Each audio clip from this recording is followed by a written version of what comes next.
나는 오늘 남편을 폭행죄로 고소했다. 그것도 같이 산 지 딱 49회가 되는 해에 말이다. 경찰서 민원실 의자에 앉아서 수사관이 건네주는 고소장을 받아 들고 있으니 내 손이 떨리는지 종이가 떠는지 구분이 안 됐다. 이 나이에 내가 뭘 하고 있는 거지. 마음속으로 중얼거리면서도 펜을 쥔 손은 결국 남편 이름 3글자를 또박또박 적어 내려갔다. 피고소인 한만수. 49년을 함께 산 남편 이름을 나는 평생 처음으로 그렇게 차갑게 적었다. 그날 저녁 집 전화가 울렸다. 발신 번호를 보자마자 심장이 철렁 내려앉았다. 경찰서. 수화기 너머로 형사의 목소리가 들렸다. 어머니, 한 가지 알려드릴 게 있어서 연락드렸습니다. 남편분께서도 오늘 어머니를 맞고소하셨습니다. 네. 서로 폭행을 주장하시니까 쌍방 폭행 사건으로 진행될 것 같습니다. 순간 입안이 바싹 말라붙었다. 내가 저 사람을 고소한 것도 기가 막힌데 저 사람은 또 나를 고소했다니. 그 노인이요? 나도 모르게 그렇게 되물었다. 형사는 잠시 웃다가 조심스레 말을 이었다. 네, 어머니. 내일 두 분 다 한 번 더 나오셔야겠어요. 전화를 끊고 나서 한참 동안 소파에서 일어나지 못했다. 눈앞에는 오늘 오후 장면이 계속 되풀이됐다. 여보, 제발 그만 좀 해.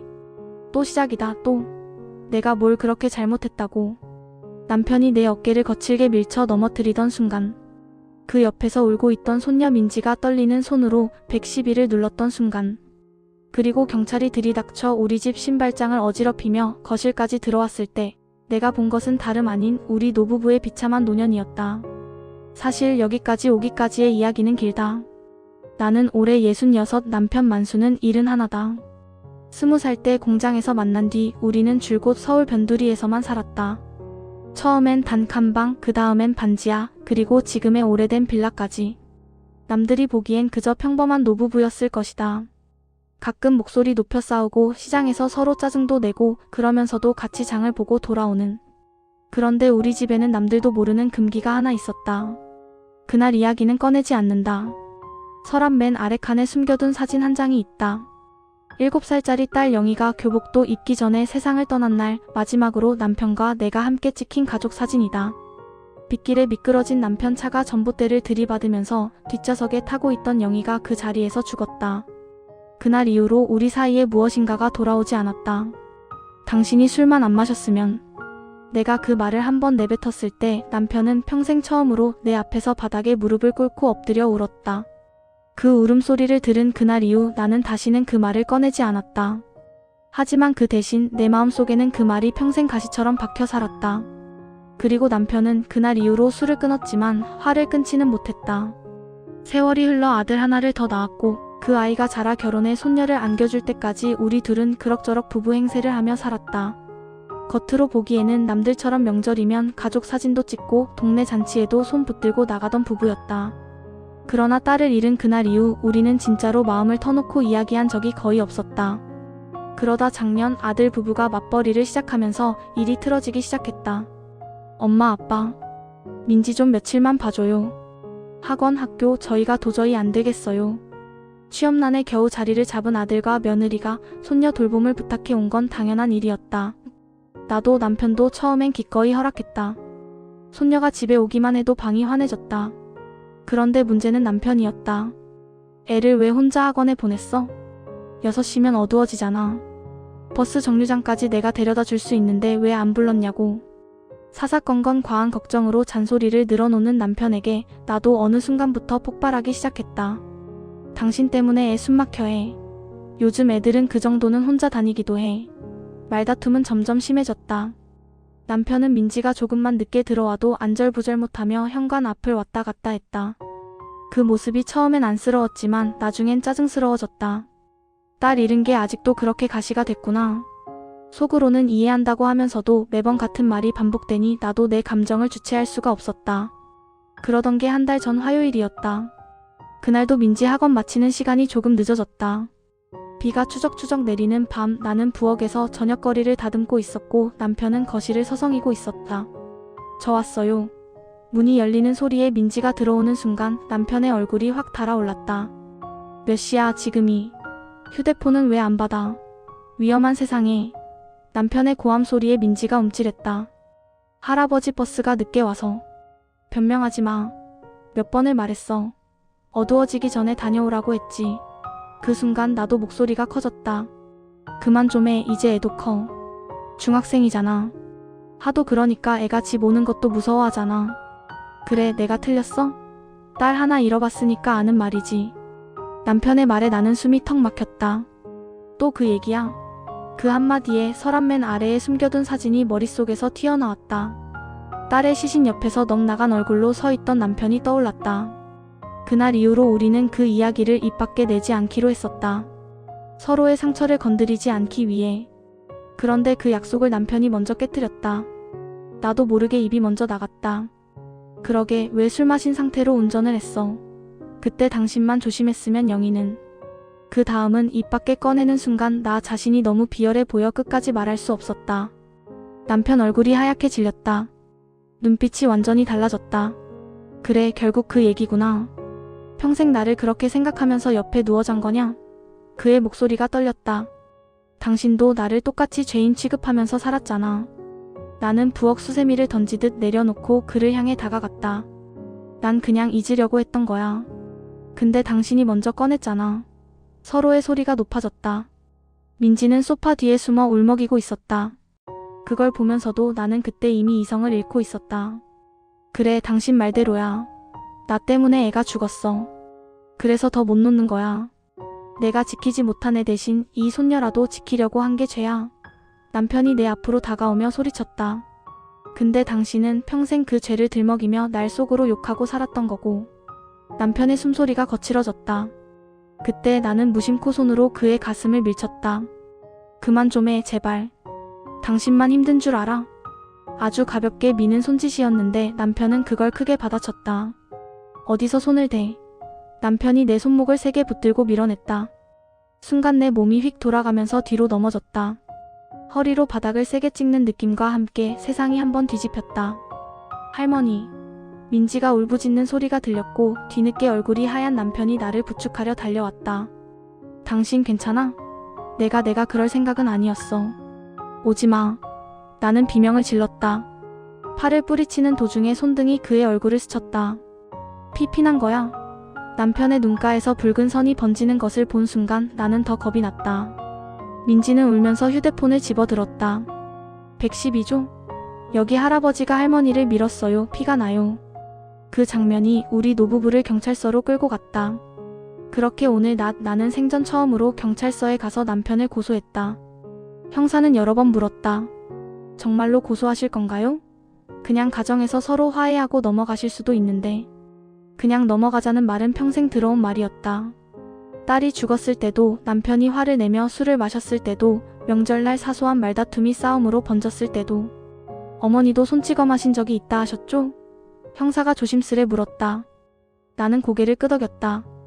예, 저도 화나면 물건 집어던진 적도 있고 욕한 적도 있고 말하다가 입이 다물어졌다. 나도 이미 저희랑 별 다를 것 없는 사람이 되어버렸구나. 그 생각이 눈물보다 먼저 밀려왔다. 그러니까요, 쌍방폭행으로 처리될 수 있습니다. 그래도 고소하시겠어요? 형사의 말이 계속 맴돌았다. 그런데 이상하게도 그 순간 떠오른 건 내 몸이 아니라 손녀의 얼굴이었다. 소파 뒤에 숨어서 손을 떨면서 휴대폰을 눌러 112를 부르던 그 작은 손. 앞으로 저 아이 기억 속에서 할머니는 늘 맞고 울기만 하는 사람이 될까? 아니면 한 번쯤은 그만하라고 말한 사람이 될까? 결국 나는 작은 목소리로 말했다. 네, 할게요. 저도 제 잘못은 인정할게요. 그래도 이제는 그만하고 싶어요.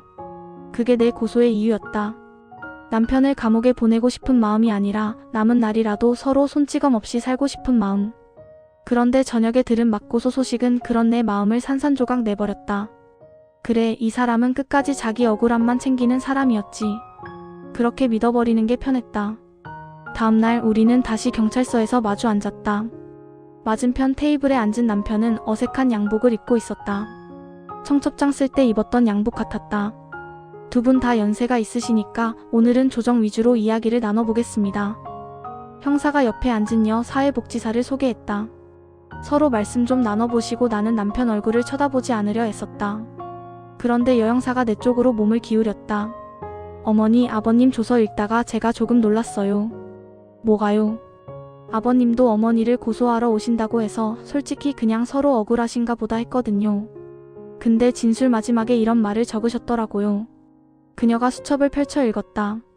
내가 감옥에 가게 되더라도 이 사람한테 폭력 쓰는 남편이었다는 사실은 그대로 남을 겁니다. 그래도 좋습니다. 대신 이 사람이 더 이상 나한테 맞고 산다는 말은 안 들었으면 좋겠습니다. 순간 나는 고개를 들 수가 없었다. 그건 그냥 말로 하는 소리죠. 내가 떨리는 목소리로 내뱉었다.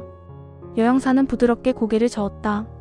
어머니, 그 뒤에 또 이렇게 쓰셨어요. 사실 이 사람도 나를 때렸고 소리 질렀다. 근데 그걸 굳이 말해야 하나 고민했습니다. 내가 그렇게 만들어 놓은 거니까요. 남편 쪽을 슬쩍 보니 그는 어색하게 입술만 깨물고 있었다. 나와 시선을 맞추지 못하고 있었다. 형사는 우리 둘을 번갈아 바라보며 입을 열었다. 두 분 다 피해자면서 또 가해자이기도 하세요.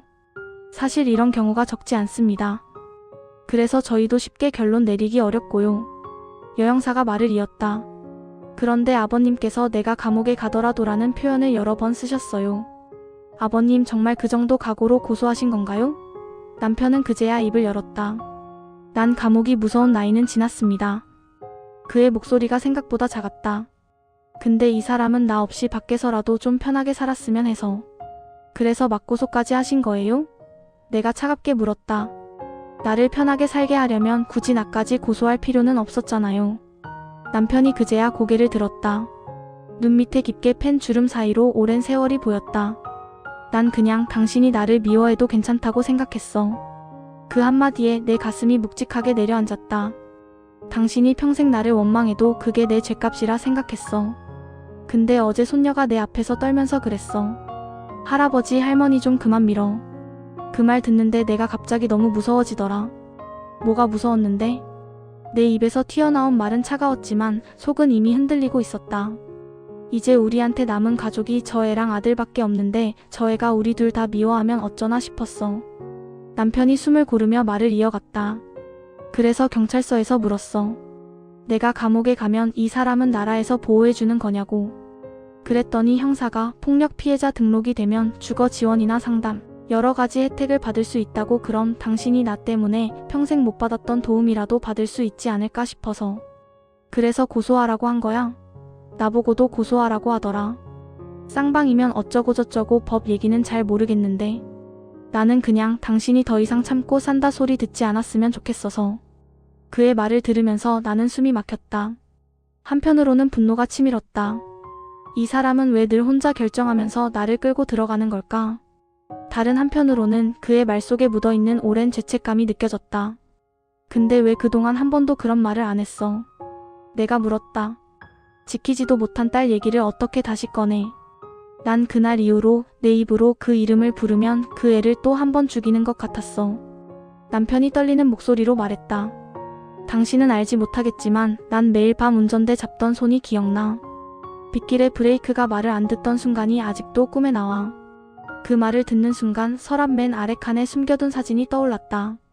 영희가 죽던 날 밤 영안실 앞에서 남편이 혼자 머리를 벽에 박고 울던 모습까지. 나는 일부러 그 장면을 잊은 척하며 살아왔다. 그게 나를 지키는 방법이라고 믿었기 때문이었다. 나는 겨우 입을 열었다. 나도 매일 밤 그날 생각했어. 근데 그게 당신한테 미안하다고 말하는 게 더 무서웠어.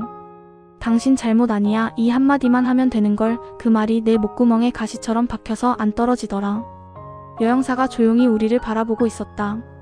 형사는 슬쩍 자리를 비켜주었다. 경찰서 조사실인데도 한순간에 우리 둘만 남은 것 같은 느낌이 들었다. 그래서 이제 와서 감옥에 가겠다고? 나는 떨리는 목소리로 물었다. 당신이 감옥 가면 내가 편해질 것 같아? 당신 없는 집에서 내가 편히 숨 쉴 것 같으냐고. 남편이 천천히 고개를 저었다. 아니, 난 그냥 내 죄를 어떻게든 갚고 싶었어. 그리고 혹시라도 내가 먼저 죽으면 당신이 폭력 피해자였다는 이유로라도 나라에서 조금이라도 더 도와주지 않을까 싶어서. 엉뚱하고 서툰 계산이었다. 하지만 그 말 속에 이 늙은 남자의 진심이 있었다. 평생 말로는 제대로 사랑한다 한 번 못하고 모진 말과 고함으로만 마음을 덮어 씌운 사람의 뒤늦은 방식. 여영사가 조용히 물었다. 두 분 정말로 서로를 감옥에 보내고 싶으세요? 우리는 동시에 고개를 돌려 서로를 바라봤다. 주름진 얼굴과 굽은 어깨, 세월의 다른 손. 서로를 이 지경으로 만든 건 어쩌면 상대가 아니라 세월일지도 모른다는 생각이 번쩍 들었다. 난 내가 먼저 입을 열었다. 이 사람 감옥 가는 거 원하지 않아요. 남편이 내 말을 듣고 눈을 동그랗게 떴다. 나는 그냥 남은 날들만이라도 서로 손찌검 없이 살고 싶어서 여기까지 온 거지. 이 사람을 죄인으로 만들고 싶어서 온 건 아니에요. 남편이 입술을 깨물며 낮게 웃었다. 역시 당신 대답은 늘 내 예상이랑 반대야. 뭐라고? 난 당신이 나를 끝까지 미워해줬으면 했거든. 그래야 내가 보낸 죗값 같을 것 같아서. 그의 말에 나도 모르게 한숨 섞인 웃음이 나왔다. 바보야. 나도 이미 충분히 죄인이야. 그날 당신에게 던졌던 그 말 당신만 아니었으면 그 한마디가 내가 평생 죄를 짓고 산 거지. 여영사는 조심스레 제안했다. 두 분 일단 고소는 취하하시고 대신 노인 부부 상담 프로그램을 한번 받아보시는 건 어떠세요? 요즘에는 두 분처럼 오래된 상처를 안고 사시는 부부들을 위한 과정이 꽤 잘 되어 있습니다. 남편이 나를 바라보았다. 그 눈빛에서 나는 한 젊은 날의 얼굴을 잠시 보았다. 반지하 방에서 빛에는 천장을 양동이로 받치며 그래도 우리 같이 살면 됐지 뭐라던 32살의 그 사람. 여보, 나랑 한 번 더 살아볼래? 남편이 어색하게 물었다. 고소고 뭐고 그만하고 남은 세월만큼만 좀 덜 싸우면서. 나는 잠시 눈을 감았다가 떴다.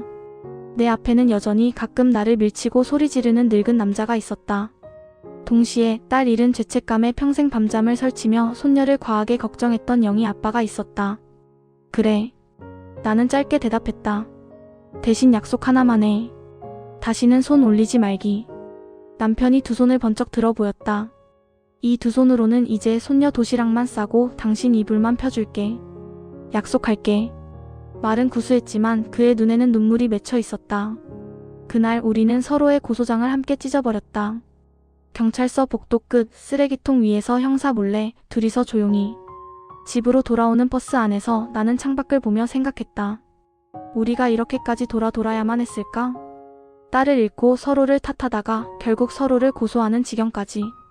하지만 또 한편으로는 이렇게라도 하지 않았으면 평생 꺼내지 못했을 말들이었다. 당신 잘못 아니야. 그날 밤 집에 돌아와 서랍 맨 아래 칸을 열었다. 딸 영희의 사진이 들어있던 낡은 봉투를 꺼냈다. 40년 가까이 건드리지 않았던 사진. 거기엔 어린 영희와 젊은 내가 그리고 아직 머리숱이 많던 남편이 서 있었다. 당신도 이제 이 사진 좀 봐. 내가 사진을 내밀자 남편은 한동안 망설이다가 조심스레 사진을 들여다봤다. 그리고 아주 천천히 딸의 얼굴을 쓰다듬듯 손가락으로 따라 그렸다. 영희야, 많이 기다렸지. 남편의 어깨가 부르르 떨렸다. 나는 뒤에서 그 어깨를 감싸 안았다. 40년 만에 우리는 처음으로 딸 이야기를 제대로 했다. 그날 비가 얼마나 많이 왔는지, 영희가 차 안에서 무슨 노래를 불렀는지, 사고 직전에 무슨 말을 했는지. 그동안 가슴 속에만 움켜쥐고 있던 이야기들을 하나씩 꺼내 놓았다. 손녀 민지는 방 안에서 조용히 문틈으로 우리를 훔쳐보더니 어느 순간 살금살금 나와 우리 곁에 앉았다.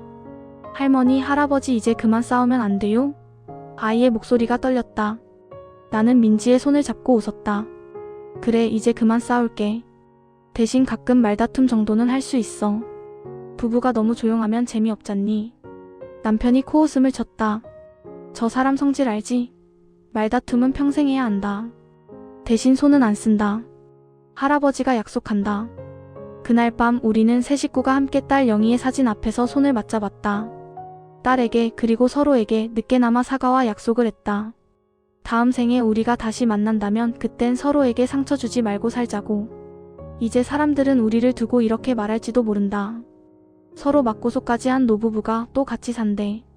하지만 그건 남들이 모르는 이야기다. 우리가 왜 그 지경까지 갔다가 왜 다시 돌아오게 되었는지. 남편이 나를 고소하면서까지 지키고 싶었던 건 사실 내 체면이 아니라 우리 가족의 마지막 체온이었다는 걸. 그래서 나는 오늘 하루를 이렇게 기억하려 한다. 남편을 고소한 날이 아니라 남편과 함께 평생 묻어둔 상처를 처음 꺼내본 날로. 그리고 언젠가 우리 둘 중 한 사람이 먼저 떠나게 되는 날, 장례식장에 걸릴 사진 속에서 그 사람에게 이렇게 말해줄 것이다.